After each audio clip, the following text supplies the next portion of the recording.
And I'm saying this respectively about Clark Kent and about Primo, because when I pulled up their '97 catalogs and like the years around it, I'm like, oh, y'all just was worried about getting in placements for Nas and Jay and Big. You think so? I think, man, honestly, I No, really no, believe, real talk. No, I real talk, believe that Rakim picked those Mike. records. Mike, it's been a long time in New York.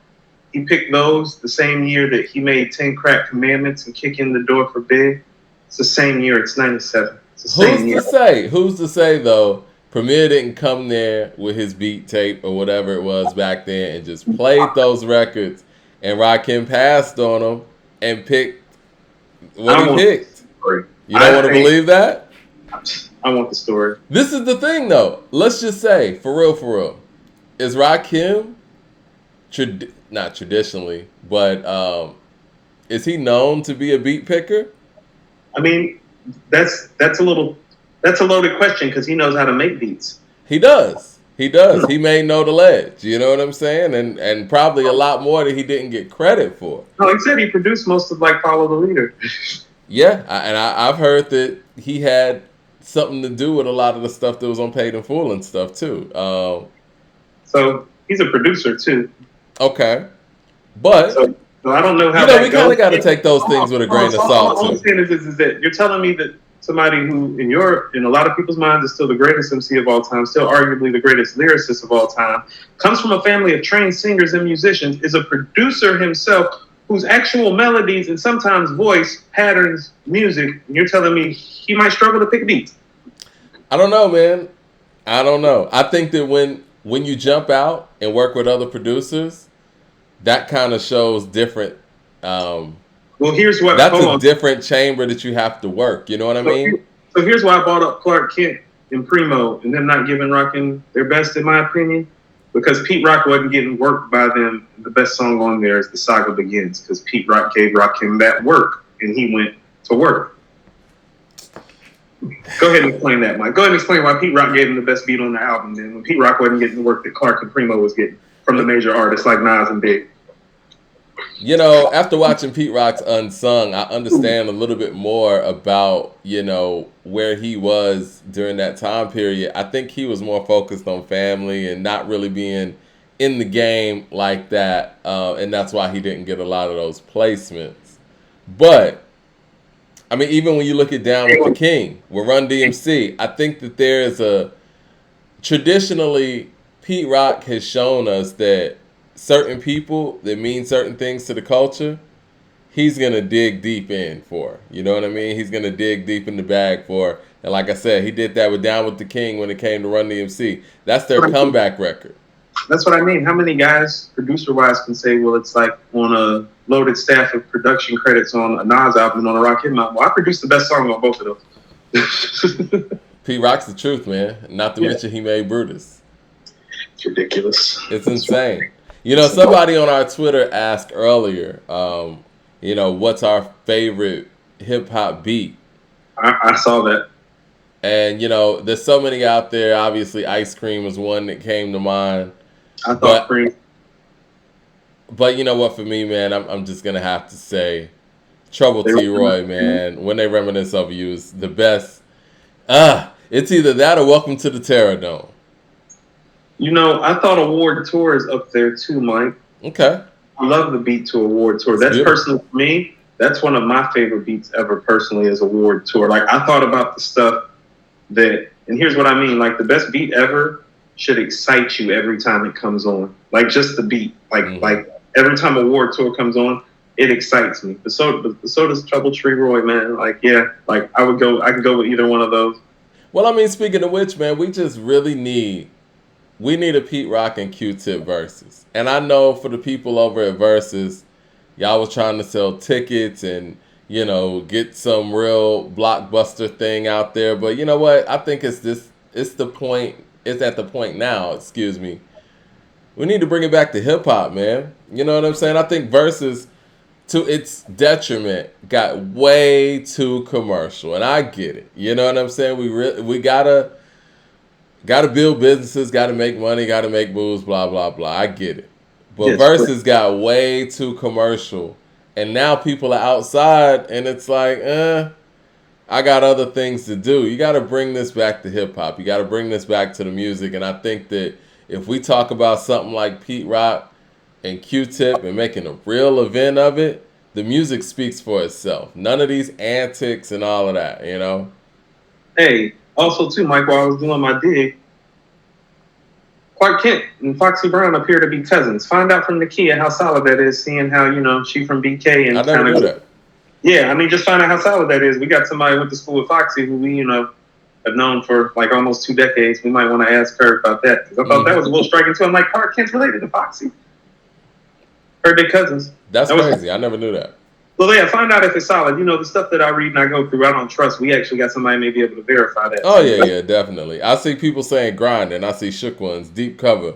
I'm with grinding. New York State of Mind. I think grinding is a game changer. That's one of those beats that when I heard it, I was blown away. And then everybody was talking about it like the next day. It was one of those.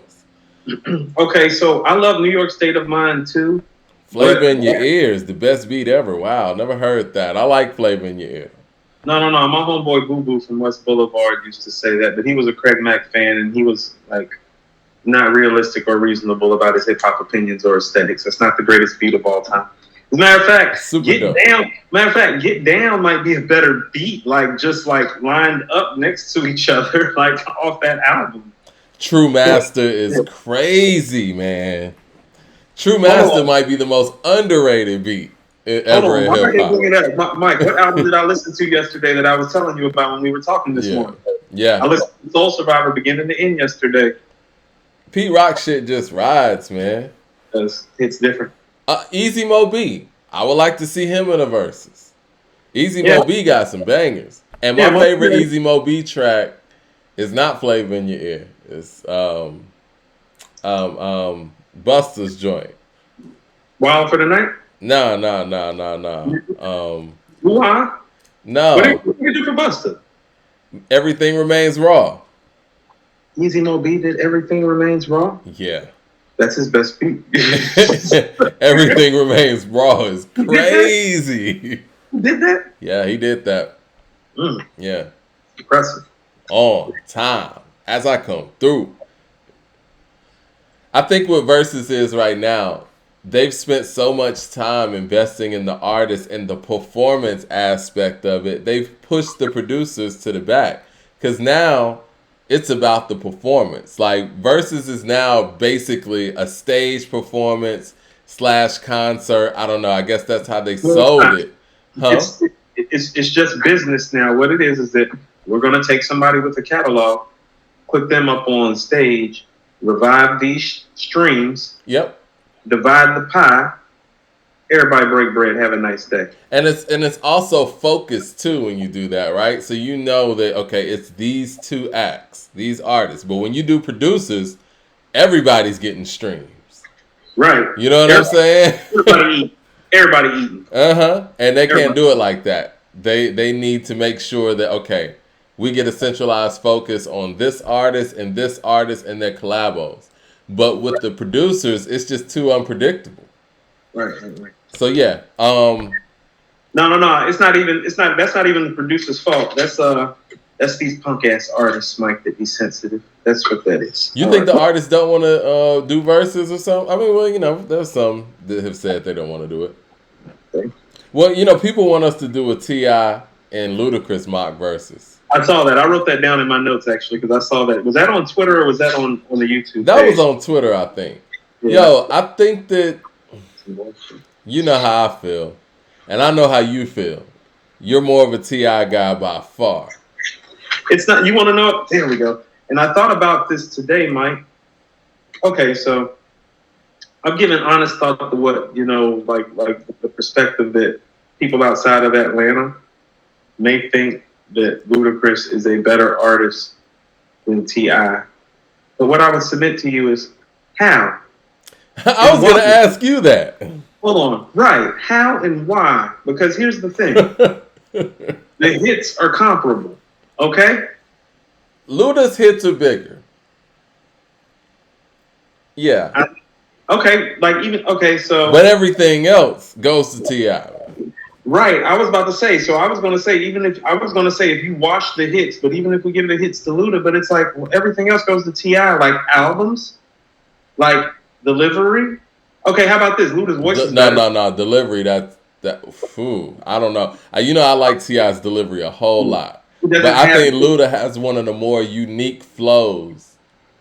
Okay. So unique doesn't mean better though, Mike. And I here's the thing with that unique flow. That unique flow does not switch up as much as that other guy's flow does. That other guy's flow is super ambidextrous. I don't know. I don't know. I think when it comes to the flow, Mm. I might go with Luda, man. Like what Luda did on that Sierra song.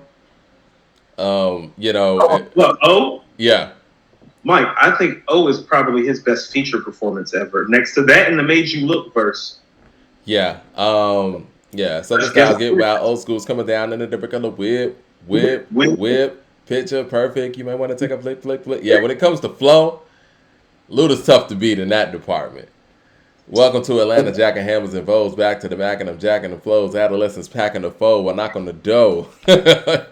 Nah, I don't know. I think Luda might have him in the flow department. You want to know what we can do actually? Let's go ahead and rate Luda live tonight next to T.I. since we already did T.I.'s score. I mean, we could do that. We could do that. Yeah. But what I was gonna say, I'll take on the Luda records, and you take on the T.I. records. I feel sorry for you, but okay. I mean, it's tough, man. But I will say this: Luda has a very, very good body of work. I think the Southern Hospitality is possibly his best single, and I would like for that to be matched up with What You Know, but I still think that's What You Know.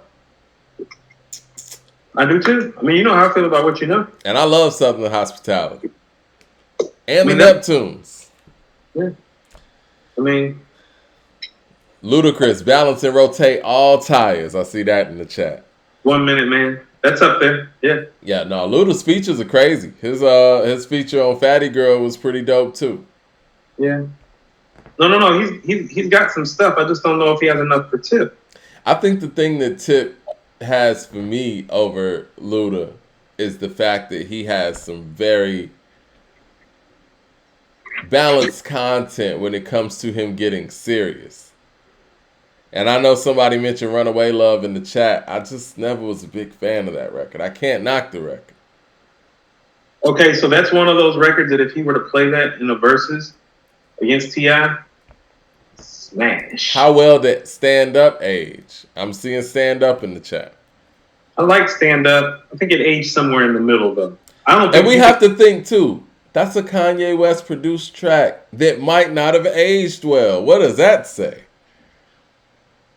What does that I'm say? not as down on Stand Up as you are in terms of how it aged, because I've heard you reference like a few times that you don't like the way that record. I never liked the record though. I got to be perfectly honest. Area Codes was cool. No, I never really liked the record, Mike, but I'm just talking about how the record itself aged. I was never big on the record itself, you know? Okay, well, when you want to do this mock versus with these two? I was about to say, shoot. I mean, looks like Wednesday. We could do that Wednesday. We'll run through it.